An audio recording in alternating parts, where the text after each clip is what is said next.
There's a Hebrew saying, Kol hascholis koshis, all beginnings are difficult, or rocky starts, as we call them.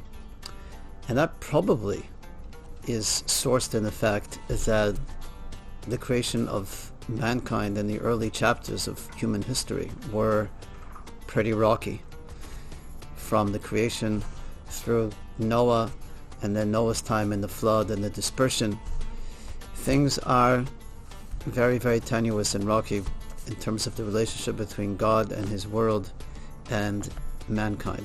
All of that changes in this week's Torah portion of Lecha, when we are introduced to Abraham, Avraham Avinu, the first Jew, what the Hasidic masters call the first truly freiliche Parsha, happy, joyous Torah portion. What's so striking about our introduction to Avraham Avinu, to the first Jew Abraham, is not so much what is said about him, but what is not said about him. The Torah portion begins with God speaking to Avraham out of the blue. Here's this person, and God says to him, Lecha, leave your land, the place of your birth, your father's house, to the land that I will show you, and I will bless you, and I will make your name great. And those who bless you will be blessed, those who curse you will be cursed, and a whole litany of blessings and predictions. And what is striking here is that we know precious little about who this person is. Who is Abraham? Who is this man that God is suddenly appearing to and telling him to pick himself up and leave everything that he's familiar with to the land that he will be shown? In previous instances in the Torah where God communicates with people, particularly when he gives them instructions, we have some context as to who they were, whether it was Adam or Chanoch or Noach. Torah tells us that Noach found favor in God's eyes. He brought a lot of consolation and calm to the world. He was a righteous individual.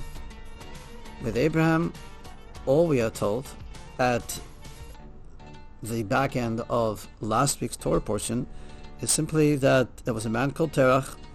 He had 3 sons. The first one was Avram, the second was Nachor, and the third was Haran. And that Haran, his younger brother, had passed away, had died during the lifetime of his father's Terach in the land of his birth, a place called Ur Kasdim. That's it. That's pretty much all we know. And then that he took for himself a wife, Sarai, and that's it. And then all of a sudden God is giving him all of these grandiose blessings. So, but who is he? And by the time this week's Torah portion opens up, he's already 75 years old, which even by biblical standards was almost half of his lifetime. So half of his life had already been lived.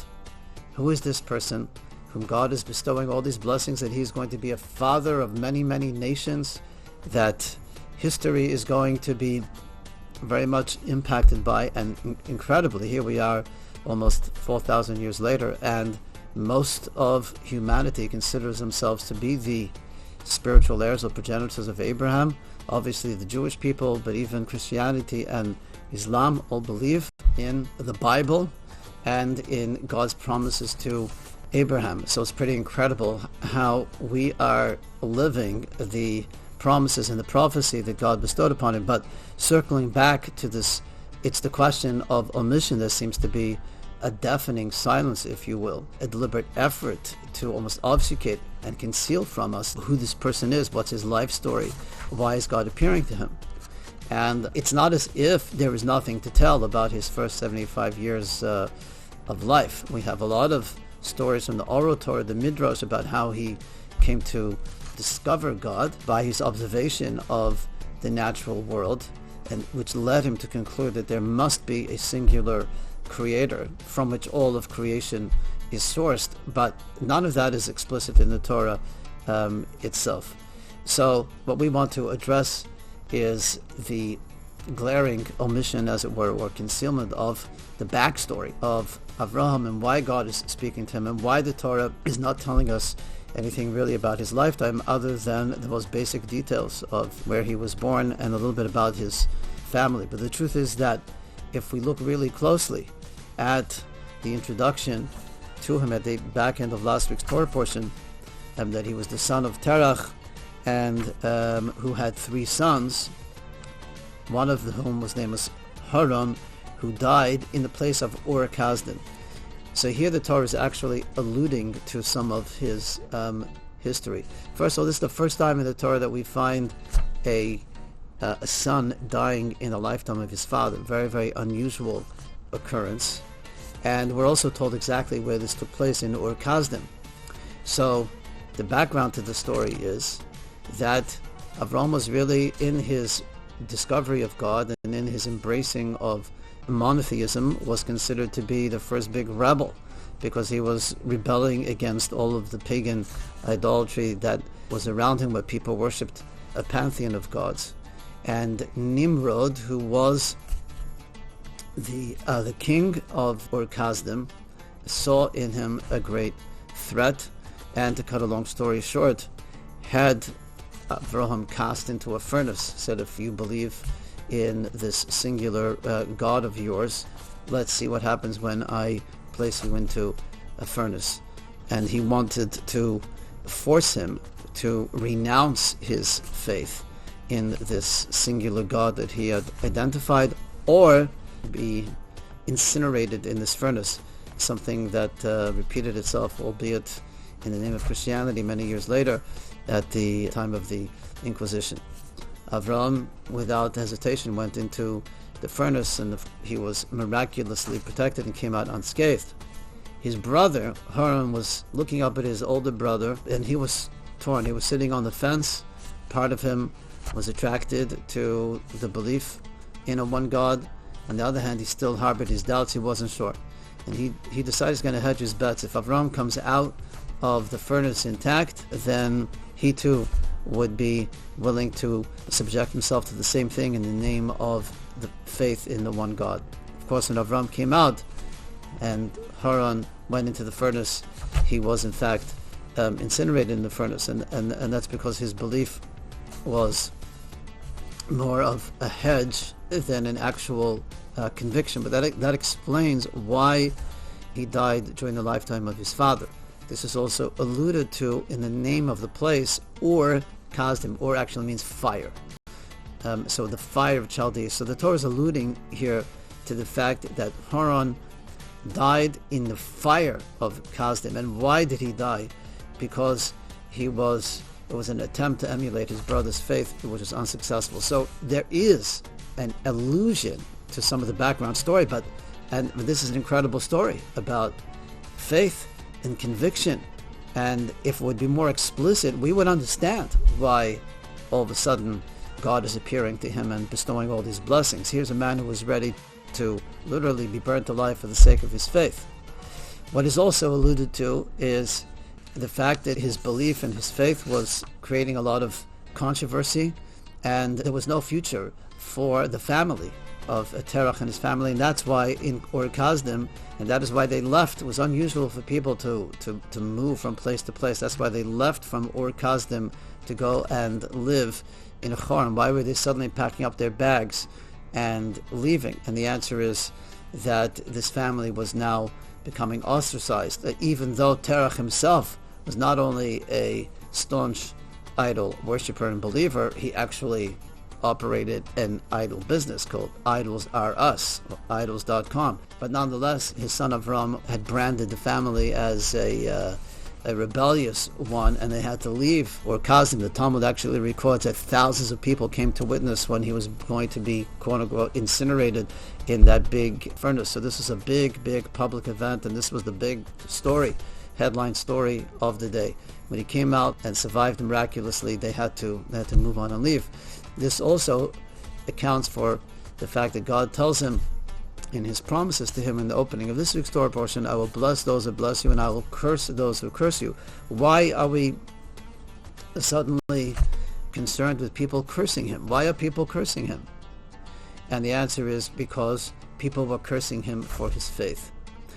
As our sages tell us, the term, the appendage that by Avram was known, Avraham HaIvri. Ivri is literally means the Hebrew, but the word Ivri actually translates as on the side of, as in he was on one side of the world of humanity and of the belief system of humanity, and the rest of the world was on another side.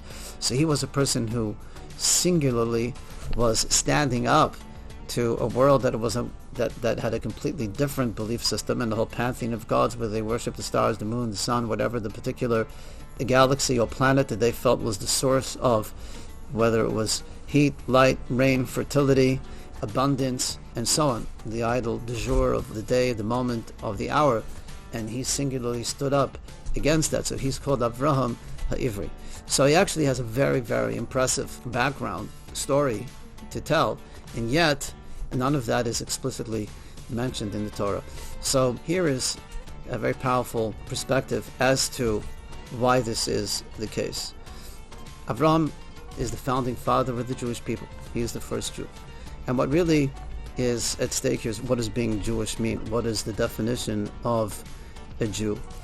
And what the Torah is telling us so powerfully through its omission, as much as what it tells us by what it says, is that ultimately being a Jew is not about your discovery of God, it's about being discovered by God. And the fact that a person can develop their own faith and belief system, even to the extent that they would be willing to lay down their life for it, is not a uniquely Jewish phenomenon. That is not what defines the Jewish people. There are many instances of people throughout history who have put their value system and their convictions ahead of even life itself and have died, whether it's the name of country or saving another person's life. So humanity has this capacity within itself to prioritize values so much that a person is ready to lay down their life for it. But that's because a person cherishes a certain value. What is being established here in terms of the profile of what it means to be a Jew is that being Jewish is not a value system per se. Being Jewish is being chosen by God, not about choosing Him. Because if it's about my choice of God, then God is always framed by my own convictions or by my own value system, which may be, at some points of my life, a centerpiece of my life and my thinking, but it may not. And it may not carry on to another generation. Well, just because one generation values something doesn't necessarily mean the next generation is going to value something. So what it means to be a Jew, however, is not what I value, but it's that I have been valued, chosen by God. And what that means is that God is opening us up to a relationship with Him that is much greater than the terms by which a human being would frame a relationship, which is always inherently confined and limited to my perspective, my frame of mind, or my worldview, and so on and so forth. But here the relationship is being defined by God Himself. And God saying, I am entering into a relationship and a covenant with you that takes you as a human being into a completely different space. It connects you to me. And what that means is that you are plugged into the divine reality. And that is what defines you, not the human one. And so really the whole story of Jewish history as it has unfolded in so many ways, defies convention, and it defies the way the natural order of things ought to have played themselves out. And that's because, by definition, the Jew is plugged into the divine reality and not the human one. So this is the story of why the Torah does not tell us about his life, because it's not at least leading up to God speaking to him. It's not because it's not about his choice or his accomplishment. It's about God bringing him into a relationship with himself and with God, and how that sort of played itself out in Avram's own life, as we see throughout the Torah portion, is that God gives him all these great blessings, but then all of them seem to unravel, and he gets tested time and time and time again. And 10 times, our sages tell us, he was tested. What is the idea behind all of these tests? God promises him greatness. God promises him the land of Israel as his eternal inheritance, and he comes to the land of Israel, and almost right away he has to leave because there's a famine. So where's the promise of this great land, and where's the promise of its abundance, and where's the promise of greatness, and all of these things that he was just told? It's like he gave him a check and tore it up. That is precisely what the chosenness of Avraham and the Jewish people is about, and what that empowerment means. It means that even when we are faced with circumstances and conditions that make absolutely no sense, not only do they make no sense, they contradict everything that we thought we understood, the Jew continues to soldier on. Lecha. He doesn't understand why this is happening. It doesn't see any value. It's not about, okay, I understand this because this is going to lead to a greater good per se. It's just, I don't understand at all why certain things have happened. It doesn't fit into my paradigm. It doesn't even fit into what God told me. And yet, Avram, throughout his life, Lecha, he keeps journeying onward because he's in a relationship with God. And what that means is that it's not predicated on what talks to me, what makes sense to me, but what connects me to you. It's about the connection to God. And if this is the circumstance that you have orchestrated right now, then Lecha, then this is what I go with, and this is how I move forward. The ultimate and final test that he had to confront, which is considered to be the sort of epitome of all his tests, was the binding of Isaac, which is after a long life where he had waited for the fulfillment of God's promise to him that he would have a child, an heir, spiritual heir, which meant not Ishmael but Yitzchak. And finally the miracle of his birth happens when he's already very advanced in age, and as is his wife Sarah. And then God tells him to go and bring him as an offering on Mount Moriah, which is just completely and totally contrary to everything that he was led to believe, that he was going to be the father of a great nation that's built on the pillars of monotheism and belief in God and justice and respect for humanity and kindness and all of these values. And all of that was hinged on the next generation carrying that forward, who was Yitzchak, the long-awaited promised child who was going to be his heir. And then God tells him to sacrifice him. So it's like he's watching his entire life go up in smoke. Made absolutely no sense on any level. This was not going to advance the cause of monotheism. This is actually going to be the end of it. And yet, the Torah says, Avraham woke up in the morning, of course this is next week's Torah portion, and headed towards Mount Moriah to carry out God's bidding. So this is what, more than anything else, defines the essence of the relationship between God and the Jewish people. It's not about a belief system that leads me to be prepared to sacrifice for it because ultimately that's what I value. Because a lot of times circumstances in Jewish history have been such that events and circumstances that unfold don't fit into any narrative, don't fit into a paradigm in which this seems to be part of a trajectory. But when one is bound to and connected to the infinite space of the divine, one realizes that our human perspective is just that, human and inherently limited. And this is God's world, it's God's show, it's my relationship with him, and that's what this is all about, the relationship and the connection with God. And if this is the circumstance and the test that he has put before me, then this is the way that I need to keep moving forward. So this is the story of Avram, the first Jew, and this is the story of his legacy that he has bequeathed and bestowed and empowered each and every one of his children.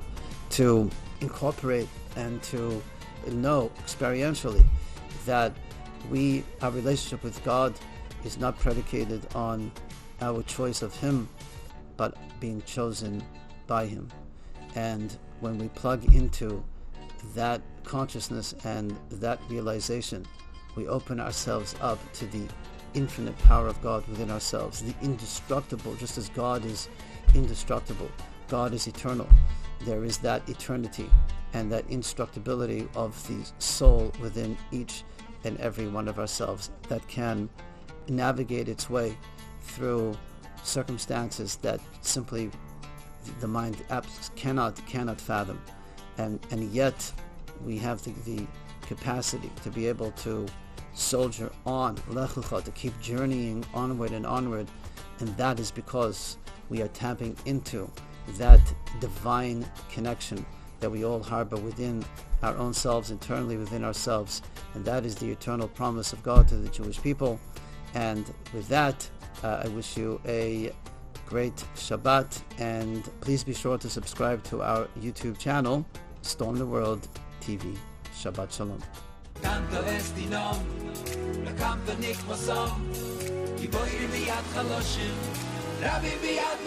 I'll be a nest, I'll be a bright light, I'll be a miracle, I'll be a miracle.